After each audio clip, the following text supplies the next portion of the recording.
Hello दोस्तों, स्वागत है आपका एक और नई वीडियो में। दोस्तों अभी आपने वीडियो के शुरू में जो वीडियो देखी वो है तेलंगाना की बसपा की, जहां पर आरएस परवीन जी के नेतृत्व में एक बहुत बड़ी रैली निकाली गई और उसमें लाखों लोगों का जनसैलाब उमड़ा। जी हाँ, तेलंगाना के अंदर बसपा भारी मजबूती में नजर आ रही है। दोस्तों तेलंगाना के अंदर बहन कुमारी मायावती जी ने आरएस परवीन जी को वहां का बसपा का मुख्यमंत्री पद का चेहरा भी घोषित कर दिया है। और दोस्तों तब से ही आरएस परवीन जी लगातार सड़कों पर काम कर रहे हैं, गांव-गांव जाकर नुक्कड़ पे जाके बैठ के कर रहे हैं, सभाएं कर रहे हैं और वहां से बसपा को मजबूत करने का काम कर रहे हैं। दोस्तों उससे पहले थोड़ी सी बात कर लेता हूं मैं इंडिया वाले गठबंधन की। दोस्तों इंडिया वाले गठबंधन में बहुत कुछ ठीक नहीं चल रहा है। कांग्रेस और अखिलेश के बीच बहुत तनातनी हो रही है। दोस्तों अभी हाल ही में आपने देखा होगा उत्तर प्रदेश के घोसी की उपचुनाव सीट पर अखिलेश ने बहुत बड़ी जीत दर्ज की है और उसी दिन से अखिलेश यादव बहुत ज़्यादा उत्साहित है। और दोस्तों उसी दिन से अखिलेश यादव पीडीए का राग अलाप रहे हैं। उनका कहना है कि यहाँ पर कोई इंडिया ने काम नहीं किया, यहाँ पर पीडीए ने काम किया है। पीडीए मतलब पी फॉर पिछड़ा, डी फॉर दलित और ए फॉर अल्पसंख्यक। उनका मानना यह है कि घोसी की सीट पर उनको पीडीए का फॉर्मूला ने जिताया है। लेकिन दोस्तों अखिलेश यादव कहीं ना कहीं भूल रहे हैं, क्योंकि घोसी की उपचुनाव सीट में न तो बहन कुमारी मायावती जी ने अपना प्रत्याशी उतारा, तो कहीं ना कहीं उसका भी 50% वोट समाजवादी पार्टी को मिला है। और दोस्तों वहां पर इंडिया वाले गठबंधन के जो कांग्रेस बड़ी पार्टी है, उन्होंने भी अपना प्रत्याशी वहां पर नहीं उतारा घोसी की सीट पर, तो जाहिर सी बात है कहीं ना कहीं से कांग्रेस का वोट भी उनको मिला ही होगा। लेकिन दोस्तों राहुल गांधी की जो पार्टी है कांग्रेस, और जहां के उत्तर प्रदेश के जो प्रदेश अध्यक्ष अजय राय, उन्होंने साफ साफ कह दिया कि अखिलेश यादव हमें समर्थन नहीं दे रहे हैं, जबकि हमारा पूरा समर्थन अखिलेश यादव जी को रहा है। लेकिन उन्होंने हमें समर्थन नहीं दिया दोस्तों, क्योंकि घोसी के साथ साथ ही उत्तराखंड की बागेश्वर सीट पे उपचुनाव के अंदर कांग्रेस ने प्रत्याशी उतारा। लेकिन दोस्तों साथ ही साथ वहां पर समाजवादी पार्टी ने भी अपना प्रत्याशी उतार दिया था। और इसी बात से कांग्रेस में खलबली मची हुई है। उनके अंदर एक सोच पैदा हो गई है कि शायद अखिलेश यादव हमें समर्थन देना नहीं चाहते हैं। और दोस्तों एक तरफ कयास ये लगाए जा रहे हैं कि उत्तर प्रदेश में इंडिया वाला गठबंधन काम करने वाला नहीं है, यहाँ पे फिर इस बार 2024 के लिए भी बसपा और सपा गठबंधन करेगी, क्योंकि अखिलेश यादव पूरी तरह पीडीए का राग अलाप रहे हैं, पी फॉर पिछड़ा, डी फॉर दलित और अल्पसंख्यक। लेकिन दोस्तों अखिलेश यादव ये नहीं जानते हैं कि जो दलित समाज है वो पूर्ण रूप से 100% बसपा के साथ है। शायद अखिलेश यादव इस भ्रम में नहीं जी रहे हो कि दलित समाज मेरे साथ खड़ा है इस बार भी। लेकिन दोस्तों कांग्रेस और अखिलेश यादव में बहुत कुछ ठीक नहीं चल रहा है, मैंने आपको बता दिया है। और दोस्तों इंडिया वाला गठबंधन एक गाना लेकर आ रहा है, जो गाना 2024 से पहले बजने वाला है।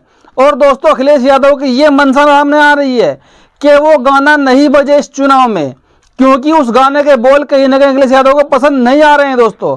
और इसी चीज को देखते हुए पूरा समाजवादी पार्टी के पूरे कार्यकर्ता, सारे के सारे नेता पीडीए का राग अलाप रहे हैं, इंडिया का वो नाम भी नहीं ले रहे हैं दोस्तों। और उस गाने के समर्थन में भी वो लोग नहीं दिख रहे हैं।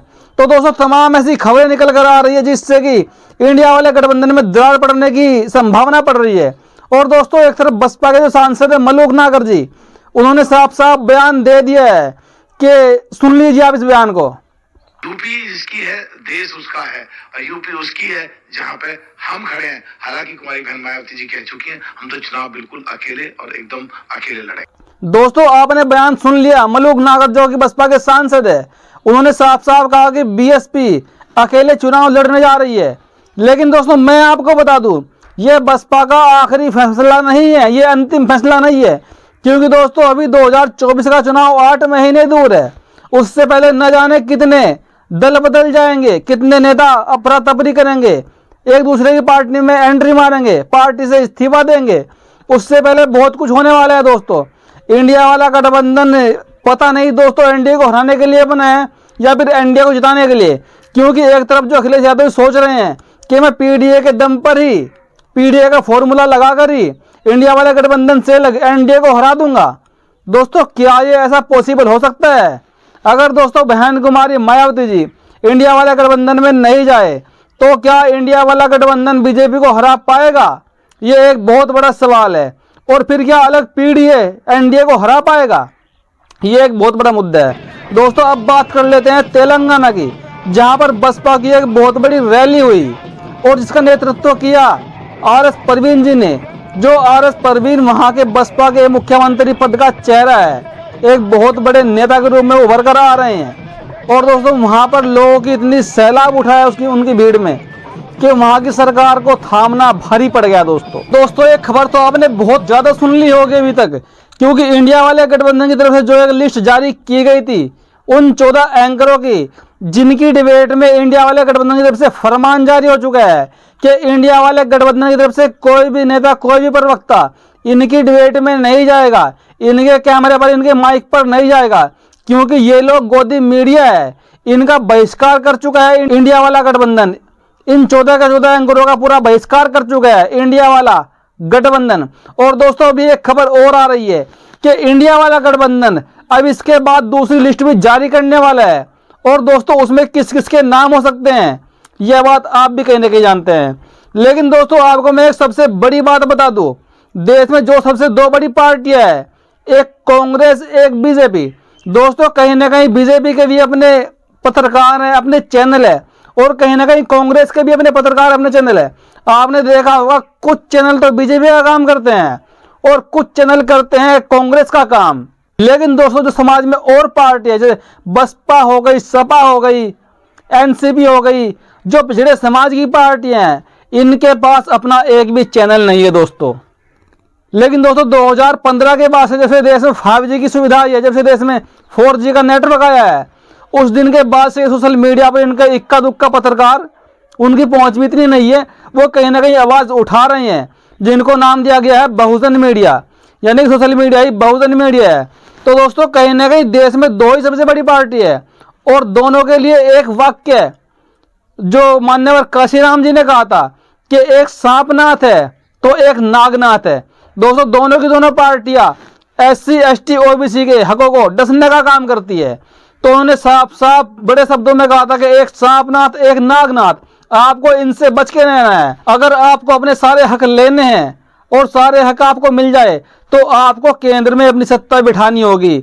ये मान्यवर काशीराम जी ने कहा था, क्योंकि सत्ता वो ऐसी ताकत है, सत्ता वो ऐसी चाबी है जिससे हर प्रकार का ताला खुल सकता है। दोस्तों ये बात मान्यवर काशीराम साहब बहुत पहले कहकर चल चुके हैं। लेकिन दोस्तों आज क्या हो रहा है देश में, जब तक सेंटर में बीजेपी की सरकार है तब तक कांग्रेस माहौल बनाती है उसके खिलाफ कि बीजेपी तो ऐसा काम कर रही है, गलत काम कर रही है, और अपने पक्ष में माहौल बनाती है। और जब दोस्तों केंद्र में कांग्रेस की सरकार होती है तो कहीं ना कहीं बीजेपी लोग अपने पक्ष में करती है। तो दोस्तों जब से देश हमारा आजाद हुआ तब से कभी कांग्रेस, कभी बीजेपी, कभी कांग्रेस, कभी बीजेपी, देश में तीसरी पार्टी को मौका इन लोगों ने नहीं दिया है आज तक। दोस्तों देश में तीसरे नंबर की पार्टी बीएसपी है, ये आपने भी देखा होगा। बीएसपी राष्ट्रीय पार्टी है और इन दोनों बड़ी पार्टियों की साजिश से कहीं ना कहीं बीएसपी को कमजोर किया जा रहा है, क्योंकि बीएसपी के पास न तो अपना पत्रकार है, न तो अपना मीडिया है। दोस्तों कहीं ना कहीं बहुजन समाज पार्टी को भी और जो और पिछड़ों की पार्टियां हैं देश के अंदर, उनको भी इस फील्ड में काम करने की जरूरत है कि उनके भी अपने चैनल हो, उनके भी अपने पत्रकार हो, उनका भी अपना मीडिया हो जो उनकी आवाज को उठा सके। क्योंकि दोस्तों आपने देखा होगा जब से बीएसपी मजबूत हुई थी उसके बाद से ही बसपा को तोड़ने के लिए तमाम कार्य किए जा चुके हैं। दोस्तों जो ये आज का मीडिया है, जो प्रिंट मीडिया, जो स्ट्रीम मीडिया है, वो लगातार बहुजनों के जो बड़े बड़े नेता जैसे बहन कुमारी मायावती जी हो गई, लालू यादव हो गए, अखिलेश यादव हो गए, शरद पवार हो गए, इन लोगों को कहीं ना कहीं इस मीडिया ने चोर साबित कर दिया है, लुटेरा साबित कर दिया है। लेकिन दोस्तों जो देश का असली लुटेरा है उन लोगों को आप भी जानते हैं। आखिर कौन लोग देश का हजारों हजारों करोड़ रुपया लेकर विदेश भाग जाता है, कौन लोग किसका हक खा रहे हैं, ये आप लोग सब अच्छी तरह से जानते हैं दोस्तों। तो दोस्तों ये वीडियो आपको कैसी लगी अपनी प्रतिक्रिया कमेंट में जरूर दीजिएगा। धन्यवाद।